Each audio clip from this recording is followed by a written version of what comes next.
Olá, pessoal, sejam então todos bem-vindos.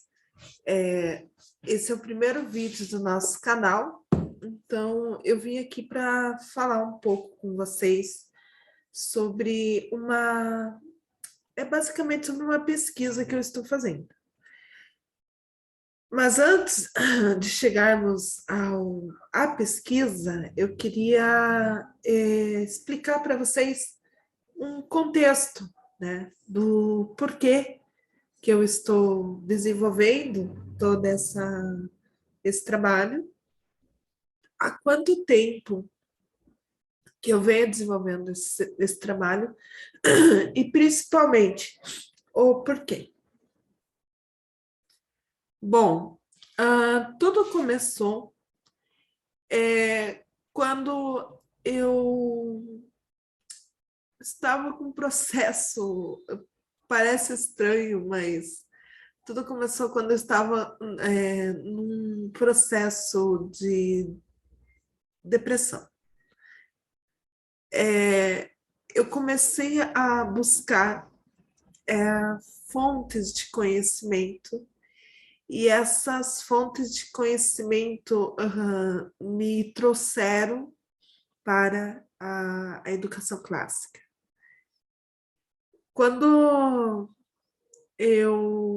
Porque assim, deixa eu explicar direitinho para vocês, porque eu não treinei, eu não fiz nenhum roteiro para discorrer sobre esse assunto com vocês aqui.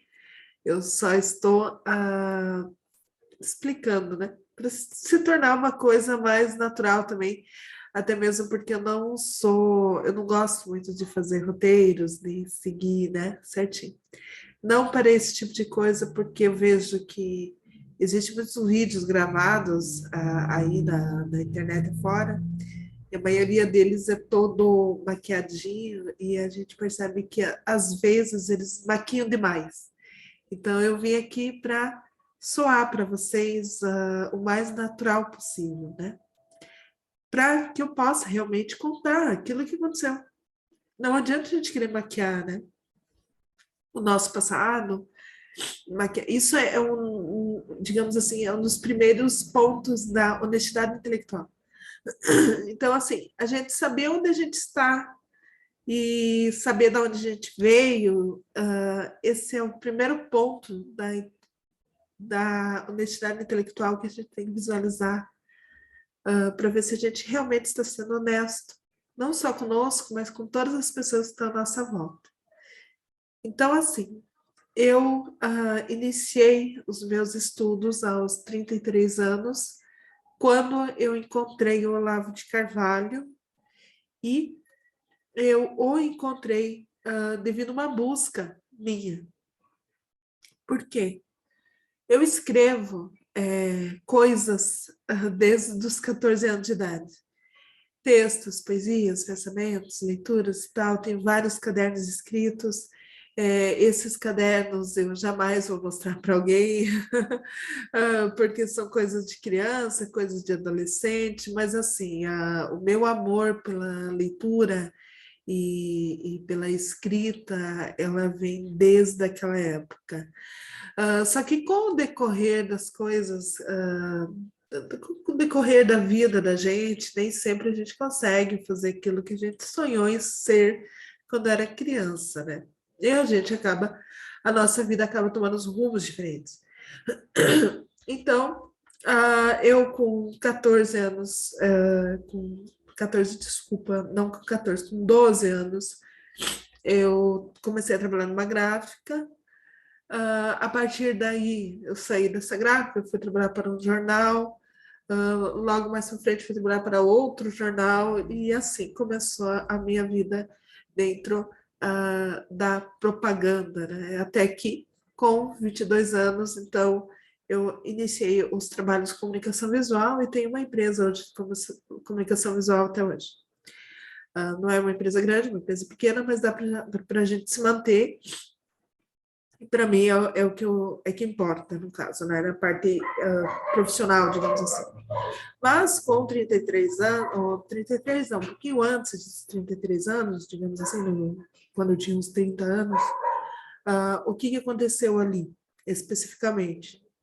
Eu queria, como eu já estava trabalhando, já tinha um setor que eu estava desenvolvendo financeiramente, no caso, eu queria encontrar algo para que eu pudesse aprender a escrever, a voltar àquele sonho de criança, né? A voltar, então, digamos, a suprir aquele desejo que eu tinha desde criança, que era me tornar uma escritora ou algo parecido com isso, né?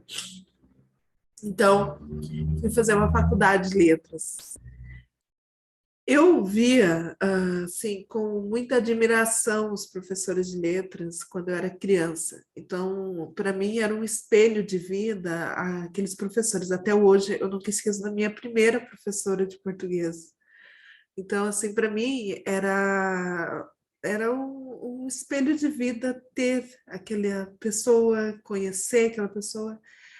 Na minha mente, o professor de português, ele sabia toda a gramática, ele era uma pessoa capaz de escrever textos bonitos, era capaz de ler textos e entender aqueles textos, enfim, eu tinha esse arquétipo de professor de português na minha mente. E, finalmente, naquele momento, eu poderia ser um professor, né? Eu iria para uma faculdade e faria a faculdade de letras que eu tanto queria fazer e eu conseguiria aprender o português da maneira com que eu queria aprender. Só que não foi bem assim que aconteceu. Eu digo que quando eu entrei na faculdade de letras foi a pior decepção que eu tive na minha vida, né? Por quê? A faculdade, ela, assim, o curso da faculdade, ela não era bem aquilo que eu estava esperando, porque iniciou já o seu, assim, as suas, as matérias, né? Elas já iniciaram com filosofia, falando sobre a pedagogia do oprimido. A gente teve que ler o livro do Pedagogia do Oprimido, tivemos que estudar aquele livro. Começou com classes, trabalhar com classes de gênero, classes sociais, enfim. Todo o primeiro período da licenciatura que eu fiz, ela já foi voltada para esse lado social. Inclusive com a inclusão dentro das escolas, toda essa problemática também, eles já vieram trazendo problemáticas das escolas, então, veja bem, eu tinha uma imagem da escola na minha mente, e com esse, ali começou a desmoronar um pouquinho, né? Mas tudo bem, eu pensei, não, daqui a pouco, né, logo a seguir, virar aquilo que eu estou procurando, virar aquilo que eu preciso, que eu quero, que é justamente aprender português, né? Beleza, passou o segundo semestre, passou o terceiro, passou o quarto semestre, veio latim. No latim, a gente teve um mês de aula de latim, porque a faculdade que fazia era à distância. Quer dizer, não bem à distância, era semipresencial. Então, eu tinha que estar lá presencialmente uma vez por semana, porém, havia atividades nos outros dias e havia aulas para assistir em vídeo, provas, trabalhos, enfim, era uma faculdade normal. Mas o que me chateou muito foi o conteúdo dentro desse curso, né? Então, veio latim, eles não ensinam o latim como ele tem que ser ensinado, é tudo muito separado, digamos assim, eles tiram totalmente o referente, totalmente, como é que eu posso falar? Eu estou procurando aqui uma palavra, mas ele é completamente digamos assim, despedaçado, né? Desculpa que eu tô com um pouquinho de corriza aqui no meu nariz. Tá bem frio aqui na minha cidade, tá, gente? Eu estou em Fraiburgo, Santa Catarina. Nesse momento está a 16 graus. Ainda bem que tem sol, então tá gostosinho. Não tá tão ruim, não. Mas mesmo assim, o nariz da gente às vezes sobe. Mas assim, então assim, o latim ele era ensinado de forma fragmentada. Encontrei a palavra, viu? De forma fragmentada. Então, assim, eles passaram para nós pequenos fragmentos, né, da linguística, da onde que surgiu. Aí a gente teve aulas de galego e português, a gente aprendeu um pouquinho sobre o galego, sobre a história do português, história da língua e tá. Beleza. E eu ainda, oh, que legal, vamos lá. E agora, quando que eu vou aprender a escrever? Quando que eu vou aprender a ler? Quando que eu vou conseguir ter esses conteúdos, né? Perfeito. Chegou na quinta fase, a terceira fase do latim de novo, mais histórias sobre a língua galega e nada do conteúdo. Eu comecei a pensar, poxa vida, eu já estou na quinta fase, só faltam 2 para completar o curso. Eu já, por exemplo, eu já tinha até recebido convites ali no município para que eu pudesse dar aula, mas daí eu estava pensando, como que eu vou dar aula se eu não sei a materialidade do texto, se eu não sei o que é vírgula, se eu não sei a sintaxe, se eu não sei escrever, eu não conheço a minha língua, como é que eu vou dar aula de português se eu não conheço a língua? Aí eu vi colegas meus que já estavam se inscrevendo no estado, estavam se inscrevendo no município para dar aula. Mas daí essa era a minha dúvida, entende? Eu ia me tornar uma professora, mas eu não tinha o conhecimento do conteúdo que eu ia passar na sala de aula. Foi aí que veio, então, aulas sobre livros didáticos. Ok. As aulas sobre livro didático. Aí eu pensei, ai, que legal. Agora sim, eles vão passar o conteúdo para a gente dos livros didáticos e a gente vai aprender o que nós vamos passar nessa sala de aula. Eu estava com sede de aprendizado. Ok. Chegou sobre o livro didático. História do livro didático, quando que surgiu, onde é que foi.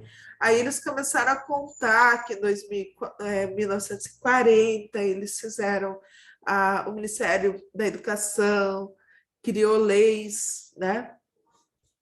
Com diretrizes desses livros, e que esses livros passaram a seguir essas leis, essas diretrizes, porque, segundo eles, antes de 1940, o ensino era só para as elites, não era para o povo. Aí, para que o povo tivesse acesso, tiveram que fazer essas mudanças, e etc, etc, etc. Toda aquela história sobre o livro didático que a gente vê, aquela história bonitinha, redondinha, que eles jogam na sala de aula, ok. Então, já tinha sobre a história, já sabia o que era um livro didático, e eles apresentaram um novo livro didático, inclusive com com aquela, eu não vou conseguir lembrar o nome técnico que eles usam para isso, mas seria como se fosse uma união uma ligação entre as matérias que o aluno está estudando, por exemplo. Se ele está estudando sobre a árvore, ciências, em português ele faz uma redação sobre a árvore e tal, para ter o mesmo assunto, para ligar. Eles já estavam tentando colocar isso, inclusive, também aprendemos sobre o método construtivista, né? Que para mim era um método errôneo e continua sendo um método errado, eu continuo pensando dessa forma, que é um método errado de se fazer esse método construtivista. Logo eu já vou entrar na razão por quê, né? Tem muito assunto para a gente falar daqui para frente.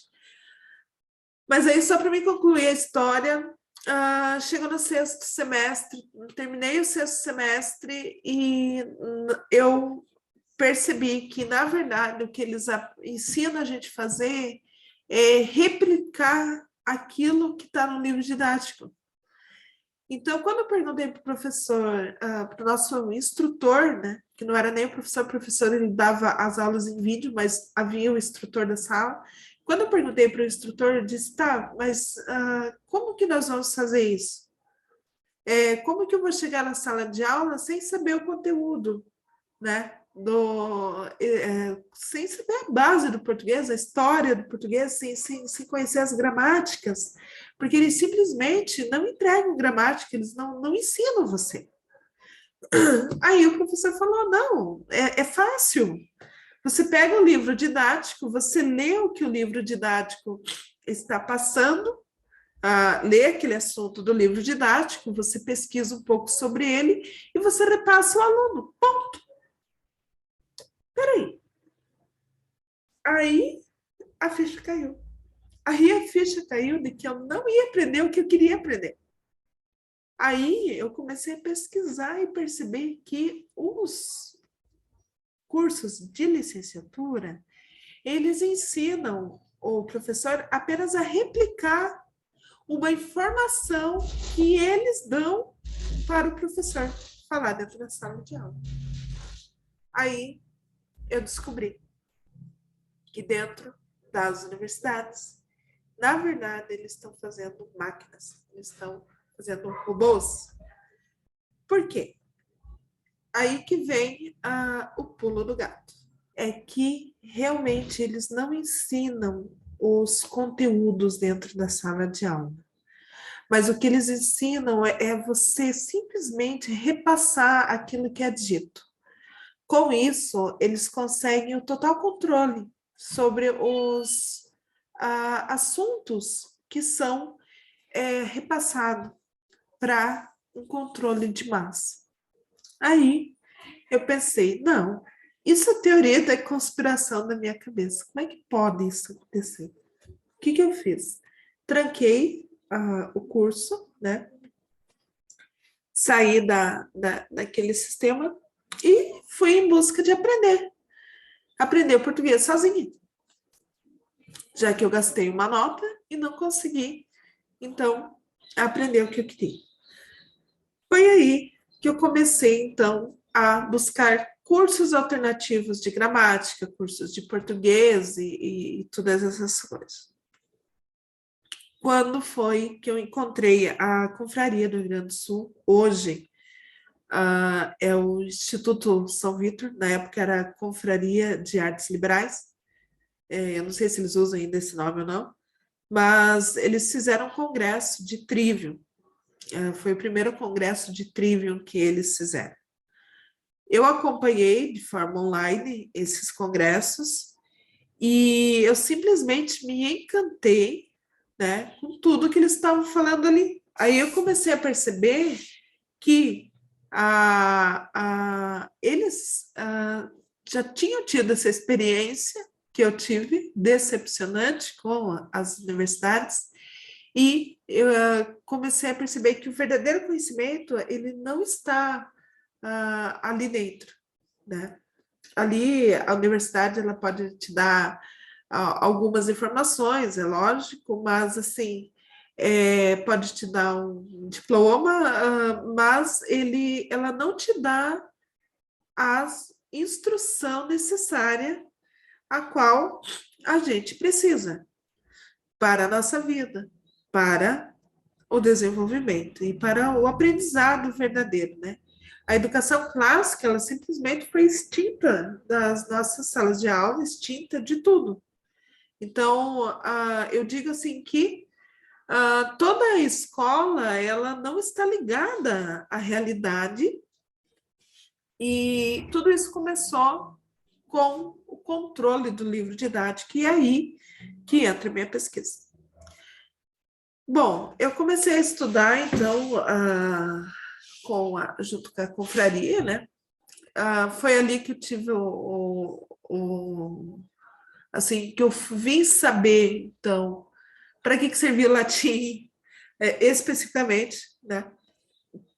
Eu posso estar fazendo até depois lives sobre outros assuntos, mas isso vocês vão encontrar de montes aí na internet, porque é só digitar lá, já encontra, porque hoje virou moda todo mundo falar sobre isso. Então, assim, eu comecei a perceber o verdadeiro ensino clássico, como que ele era desenvolvido, como que ele era feito. Assim, eu comecei a perceber que existiam livros que eu podia estar buscando esses conhecimentos nos livros. Então, a primeira coisa que eu fiz foi entender sobre o que era o ensino clássico, para depois eu começar a sanar aqueles problemas que eu tinha de formação. Foi ali que comecei a entender que a minha formação também estava errada e que a formação de 95% da população brasileira está sendo feita de forma errada, infelizmente. Apesar dos esforços dos professores, que eu vejo que eles são uma das principais vítimas do sistema, apesar de termos ainda pessoas resgatando, buscando o resgate da educação clássica, eu vejo que existe, assim, é muito pequeno ainda esse movimento e cada vez mais pessoas precisam estar buscando essa educação clássica. Bom, diante de tudo isso, eu encontrei um livro, que eu tenho ele aqui nas minhas mãos, e eu vou procurar o trecho que eu queria ler para vocês desse livro, tá? Como eu falei para vocês que eu não fiz roteiro, né? Eu acabei até esquecendo de ler, mas eu acabei de encontrar, ainda bem, porque eu deixei grifadinho aqui embaixo. O livro que eu tenho aqui é esse livro aqui, Ensinando Trivium, tá? Com o passar das lives aqui que a gente vai fazendo, eu vou trazendo para vocês outros livros que são importantes para o nosso desenvolvimento, nosso conhecimento, enfim, que vai nos ajudar aí a construir todo esse universo para vocês. Então, o trecho aqui desse livro é o seguinte: se quiséssemos derrubar o sistema educacional de um país todo, por onde começaríamos? Olha que pergunta, né? Pelo Departamento de Línguas. Se nós introduzíssemos um programa de leitura baseado no resultado, poderíamos bloquear a habilidade de aprender dos alunos jovens. Por exemplo, em vez de ensinar as crianças a fonética do idioma e nós lhes ensinássemos a reconhecer as palavras como glifos, palavras em imagens, conseguiríamos reduzir bastante o vocabulário. Esse trecho, por que ele me chamou tanta atenção? Porque esse é um livro, ele foi escrito, se eu não estou enganada, em 1930, por aí. Deixa eu ver se eu encontro a data dele, mas com certeza não vou encontrar, porque tudo que eu quero encontrar na hora eu não consigo. Mas assim, ainda mais gravando, né? Então, assim, o que acontece? Ele é um livro que ele foi escrito já numa certa época, e por esse casal, né, é de Harvey e Laurie. Ele é um casal americano, eles fazem muita comparação dentro desse livro da educação clássica com a própria Bíblia. É muito legal, assim, eles colocam alguns versículos bíblicos diante da educação, a gente vê que a educação clássica ela está ligada 100% ao ensinamento bíblico, que dentro da Bíblia é falado sobre essa educação clássica. Então, assim, a gente percebe todo um aspecto religioso dentro disso, mas o que me chamou a atenção aqui foi justamente eles cogitarem essa questão sobre derrubar o sistema educacional. Por quê? Se você for ver o que está acontecendo hoje, é justamente isso que eles estão falando aqui. o pessoal, ao invés de construir um sistema educacional forte, hoje eles estão derrubando o nosso sistema educacional. Eles reduziram o vocabulário da nossa população. Para você ter uma ideia, qual que é o movimento hoje? Vamos trazer um pouco para a realidade nossa aqui. Qual que é o movimento que a esquerda está fazendo hoje? Né? Eu vi lançado há poucos dias um vídeo de uma pessoa que está fazendo o quê? Ele estava falando que a linguagem do hino nacional deveria ser reescrita e trazida para a nossa linguagem de hoje. Tá, eu reduzo a inteligência da população toda e depois eu pego os clássicos e trago eles para essa linguagem reduzida. E com isso eu vou apagando a nossa história, eu vou apagando a tradição, eu vou apagando a educação clássica, apagando a educação clássica e vou limitando a inteligência do povo. Com a inteligência e o raciocínio do povo limitado, eu consigo controlar esse povo. Então, para vocês verem que tudo isso acontece, todas as coisas ruins que a gente percebe hoje, inclusive sobre a baixa cultura, sobre as artes, inclusive as artes, né, os museus, certos absurdos que a gente observa hoje na nossa... certos absurdos que a gente observa hoje no nosso, assim, no nosso cotidiano, né? A gente vê que são resultados justamente disso que eles fizeram aqui no passado. Outro ponto que me chamou a atenção aqui é sobre sobre a importância da língua, né? A importância da linguagem nas vidas das pessoas. Veja bem, ó, a influência do idioma pode ser sutil, mas ela é poderosa. Para mudar a cultura com êxito, devemos mudar a língua. Devemos mudar as palavras usadas pelas pessoas e os significados atribuídos a elas. Com isso, alterará a forma com que as pessoas pensam e no que elas pensam. E, acima de tudo, no que elas não pensam. Exatamente isso é feito conosco na cultura. Nesse momento, somos ensinados a falar uma versão da língua politicamente correta, não sexista, multicultural. Em breve, teremos uma cultura socialista, castrada e totalmente desorientada. Gente, é de arrepiar esse trecho, ele é de arrepiar, ele está nesse livro aqui, por favor, adquiram esse livro. Deve ter algum PDF por aí rolando na internet, se vocês procurarem, vocês vão conseguir. Mas, assim, é incrível o que ele nos traz aqui. E isso aqui foi chocante para mim. Isso aqui me chocou. Porque daí eu comecei a perceber, realmente, eles estão castrando a cultura. E aonde que eles estão começando a castrar essa cultura? Dentro das universidades. Porque ali dentro das universidades, os professores, eles não vão adquirir cultura, eles vão para a sala de aula sem cultura e eles vão ensinar o quê?